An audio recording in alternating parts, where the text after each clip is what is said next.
Recently, Jackson from TTRPGs released a video called Auditing My Villains, where he compiled data on 100 of his villains for the purposes of revealing common patterns or biases in the stories he was telling. The video is linked in the description below, and I highly recommend checking it out for yourself. I loved this exercise so much that for today's video, I decided to do my own villain audit. So let's see what kind of stories I'm telling and if there are any gaps that need to be addressed. Hi, I'm John. This is Dragon Mind, where we discover our best selves through gaming, and today we're analyzing my D&D villain audit. Let's get into it.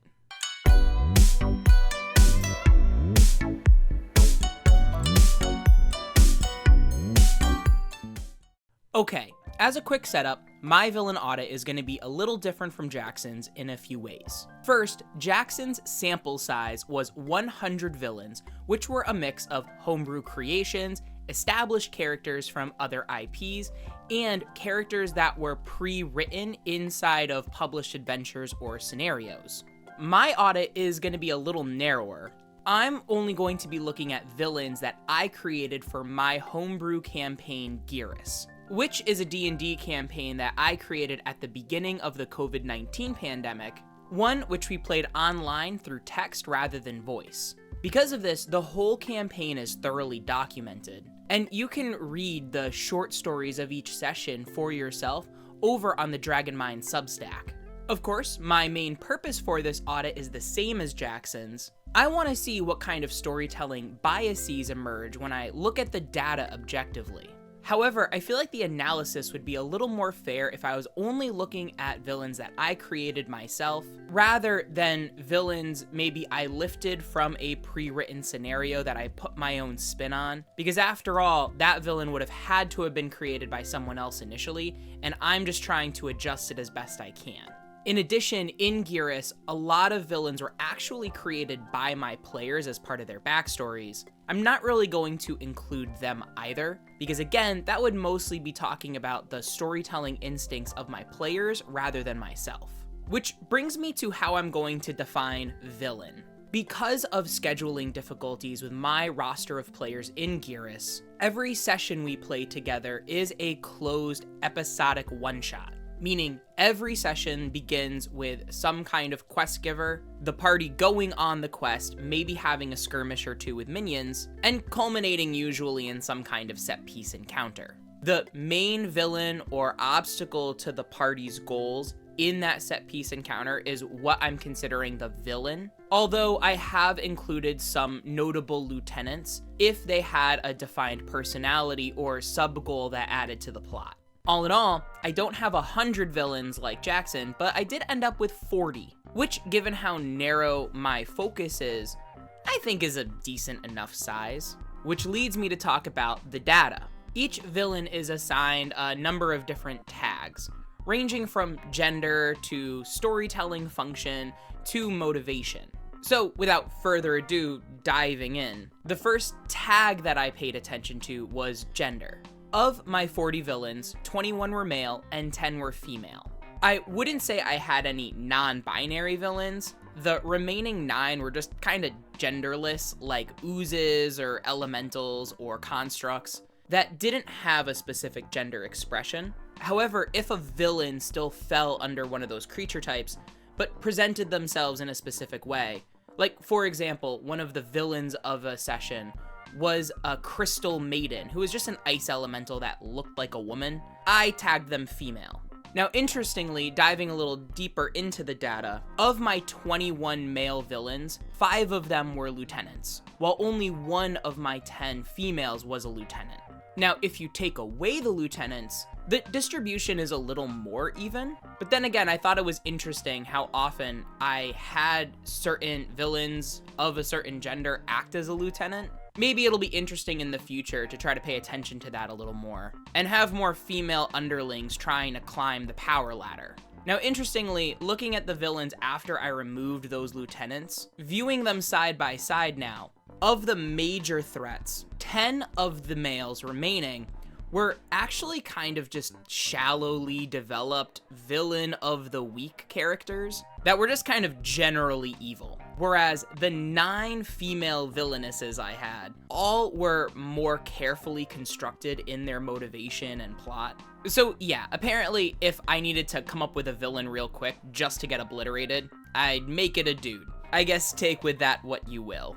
So my next set of tags were mortal, immortal, aberration, construct, fey, fiend, undead, and celestial. While some of these relate to mechanical creature type in 5e D&D, I use these tags more to capture a villain's storytelling function. For example, when I use mortal, immortal, and aberration, it had more to do with that character's agency and perspective.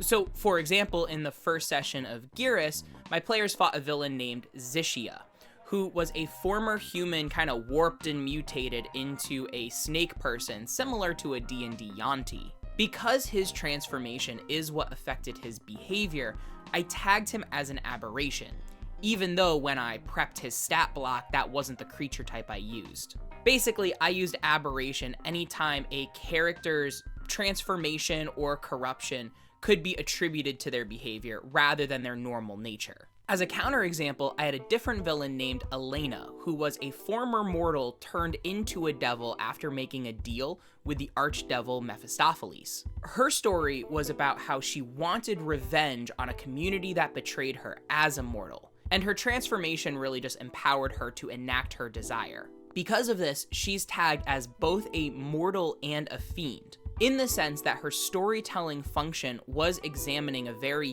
human trait, even though cosmologically she was considered a fiend. Unlike Zishia, Elena wanted revenge whether she was mortal or not. Her transformation was only a function that allowed her to achieve it. Hey, Editor John here. Apparently I forgot to actually include what my breakdown was for mortals, immortals, and aberrations in my original recording. Of my 40 villains, 6 of them were mortals, 12 were immortals, and 8 were aberrations. So about a quarter of the time, the party was fighting usually some sort of extra-planar entity. Well, only 6 out of the 40 villains had some sort of mortal motivation. More so, 8 ended up having their villainous behavior attributed to some sort of corrupting transformation. Anyway, now back to the original recording. Now, interestingly, 13 of my 40 villains were tagged as constructs. Like aberration, I didn't use the tag construct just for the construct creature type. It really denoted any villain that was created by someone else and instilled in it animation and limited programming. So, for example, the Crystal Maiden elemental that I mentioned earlier was considered a construct in terms of tags because she was created by an archfey. Her creature type was elemental, but she followed strict programming like a construct, hence the construct tag. Now, this was an interesting stat that ended up confirming a design philosophy I had for Geras' storytelling, in that I wanted to shy away from mortal characters being killed indiscriminately or shallowly. For example, in the first session, the player's quest was to deliver a package from one city to another, and the train they were riding got boarded by train robbers. In that opening combat, one of the players very enthusiastically killed one of the train robbers and graphically described the finishing blow. While in other D&D games this would be something to celebrate, and the players did celebrate it initially, my description of the horror of the NPCs and the other train robbers really drove the point home that although the self-defense was justified, the actual act of killing was not something to be celebrated. However, kind of like a 90s cartoon, you can celebrate destroying something like a mindless robot. It's how a lot of those older superhero cartoons got away with some pretty graphic violence, like arms being dismembered or heads flying off a body. Because if it's a robot or a zombie, well, they're not really feeling pain to begin with. So it was intentional that I threw this many constructs at my players so they could enthusiastically destroy them without any moral hangups. This also meant when they were confronted with a villain that was mortal, they approached it with more consideration, perhaps diplomacy or some other kind of agreement, rather than just jumping to termination. Now, the other 4 cosmological tags, Fey, Fiend, Undead, and Celestial, were just storytelling markers that I was interested in. Geras was never meant to be an extra planar campaign. I always wanted it to be a little more grounded to the material plane, and a good number of my players included extra planar elements in their backstories, which indicated to me that that should at least be some sort of element in our communal storytelling. Of my 40 villains, 5 of them were Fae, 4 were Fiend, 3 of them were Undead, and 2 were Celestial. Although I will say one of those 2 Celestials was the overarching big bad of Geras's entire 4th arc. So yeah, they were only 1 out of 40, but their storytelling impact was much bigger than the average villain. I thought it was really interesting I only ended up using 3 undead bad guys. Again, like the construct reasoning, in previous campaigns I've run, I've often used undead as cannon fodder for the party to defeat and feel really good about. So it was really interesting to see that I had kind of held off on undead a little bit, saving them for particular story moments where I wanted to make it clear just how far a villain was willing to go, and again, for my players to feel morally justified in just destroying them. Moving on to the next 2 tags, one of Jackson's major insights after running his villain audit was how often he used criminals as villains in his campaigns. So I was just interested in what my audit would look like, and after looking at it, 7 of my 40 villains were criminals, and 3 of those 7 used crime as one of their methods, but I wouldn't say criminal was the most distinct tag they had. For example, one of my campaign's major villains was Erdl the Mind Flayer, who was a lieutenant of the big bad of the first 3 arcs of the campaign, the Razor Lord. Part of raising funds for the Razor Lord schemes was that Erdl was the kingpin of a new drug empire. So yes, he was a criminal, but he also had these loftier ambitions on the side. So taking away these side criminals, it left me with 4 characters where crime was the reason for their conflict with the party. One villain I mentioned earlier was the group of train robbers. I just kind of mushed them together. One of them was the first mate of a pirate captain who had his boss murdered so that he could take over his pirate ship. One of them was a bandit leader. And the last was only a criminal because he was an illusionist under the mind control of another villain. So I also find of these 4 criminals, the motivations and level of sympathy were pretty well distributed. Now, interestingly, criminals do appear in Geras often, but looking back, not a lot of them were villains. They either ended up being quest givers or long-term allies, or if nothing else, just neutral parties that the characters interacted with every now and then. Now, also interestingly in Geras, I never really had the villain be a noble or a person of great mortal political power. Which, to clarify, sometimes they'd end up as antagonists. So for example, Queen Aurelia of Belclair threatened to invade Syriga on a peacekeeping mission. Not a very nice thing to do, but she wasn't like the main villain of a session or a story arc. That side plot was able to be wrapped up outside of actual session play. And part of this just had to do with the setting's lore and the structure of sessions. To get into a really deep political intrigue plot, I just feel like I need to dedicate a lot of sessions to really play that out. And to be honest, I just don't think my players have the frequency of availability to make that work right now. That being said, I did have a good number of villains that I tracked as manipulators. Basically having bigger ambitions and manipulating underlings to get what they want. Of my 40 villains, 13 of them ended up being so-called manipulators, including Mephistopheles, Erdl, and Queen Mab, which we did get a little bit into Fae politics, but I really don't think it had the same storytelling effect that Jackson was talking about when he discussed the relationship between criminals and nobles and how often people of higher class manipulate circumstances of the system in order to force good people to do crime to get by. It was nothing that deep. It was just, the relationship between Mab and Titania.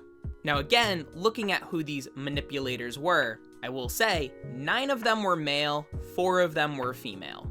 And looking at all of them, The 4 females were way better at it. Again, this is my own bias. When I designed a female villain, they were well developed and good at their job. Now, the next set of tags that I tracked had to do with each villain's motivation. Now, like some of the other categories, sometimes a villain would actually get tagged with 2 or 3 motivations instead of just 1.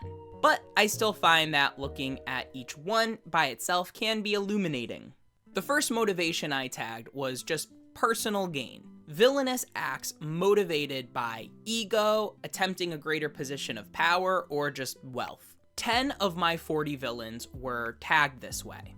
I feel like that's a pretty common human story. The villain of a story tends to go to inexcusable lengths for some sort of personal gain. The next tag was revenge. Interestingly, only 3 of my villains were motivated by some kind of revenge. Only 1 of them was motivated by survival. That was the train robber criminals I mentioned earlier. I ended up having 4 all motivated by attempting to resurrect a loved one. This was a really interesting insight because originally, when I was starting to track this tag, I had it labeled as helping a loved one. You know, someone doing something evil, but maybe they had good intentions. But then as I started to track it more and more, I realized all of them were specifically trying to attempt to resurrect a dead loved one. And all 4 of these villains were women. Now, 3 of them were tagged with their motivation. I just called it sadism, cruelty for cruelty's sake. Now, interestingly, 2 of these sadist villains were actually fae, and only 1 was undead. And as I was looking at it, it kind of told me a lot about how I view the different creature types and their storytelling function. Because I think a lot of people would link cruelty to fiends. And I will say, there aren't a lot of demons in my campaign, but I look at fae as creatures of extreme emotion. And to me, cruelty is a human emotion. And so it would make sense that a fae villain like an Archhag or Oberon, when they started gaining momentum in cruelty, they'd have a hard time pulling away from it. And of course, one of my shallow, undead villains, who was a lich, is just a bad guy, and I wanted it to be clear he was a bad guy with no soul or humanity left. Now, interestingly, in Geras, there are a lot of devils, but they aren't usually cruel for the pleasure they get from it as its own end. Usually, the cruelty is a method to provide some sort of other end. I also ended up having 2 that I just labeled as ambition, in that their villainous ambitions went beyond themselves to immediately affecting a large group of people, either a continent or the whole world. And these 2 villains were my ultimate big bads of the campaign. The Razor Lord, who wanted to turn all organic people into constructs, and Haniel, an angel that wanted to thrust the entire world back in time before a great catastrophe so that she could prevent her angelic brother's death. Now, these weren't the only motivations I tracked, because one of the ones was just a force of nature, lacking a villainous motivation, but due to their positioning in the party's goals, they served as a neutral obstacle to the party's interests. 7 of these villains were forces of nature, just creatures that the party either needed to navigate around or defeat in order to get some kind of goal. And 14 of my 40 villains were ultimately just pawns in someone else's schemes. Because I wanted to vary up the experience session to session, I didn't feel every villain needed a complex motivation. Having played in games like that, they can get exhausting over a long term. So again, a lot of my pawns ended up just being constructs or aberrations, or some other creature that my players could feel good destroying, without my players needing to worry too much about whether or not it was the right thing to do. Lastly, because I found this part of Jackson's analysis so captivating, I tracked 2 last tags, sympathetic and redeemed.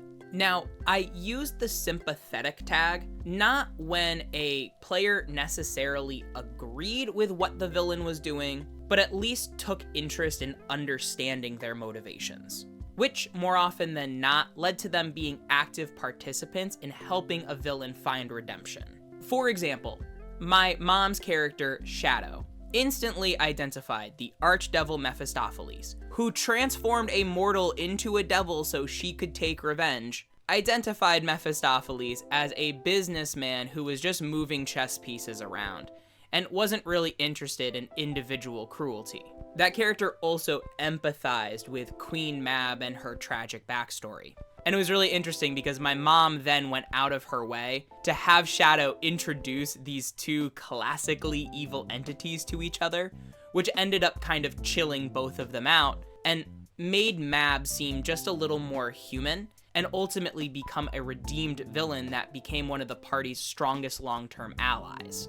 Of course, it was really easy to sympathize with 3 of these villains because they were mind-controlled. And so redemption was as easy as not killing them, breaking the mind control, and then helping them redeem themselves through heroic actions later on. So in the end, I had 8 sympathetic villains, with 6 of them ultimately being redeemed. Mephistopheles, although sympathetic to some of my players, is still a villain in some other players' backstories. So although Mab doesn't do as much evil stuff as she used to, I don't want to take away that storytelling possibility from my players, so I haven't tagged Mephistopheles as redeemed yet.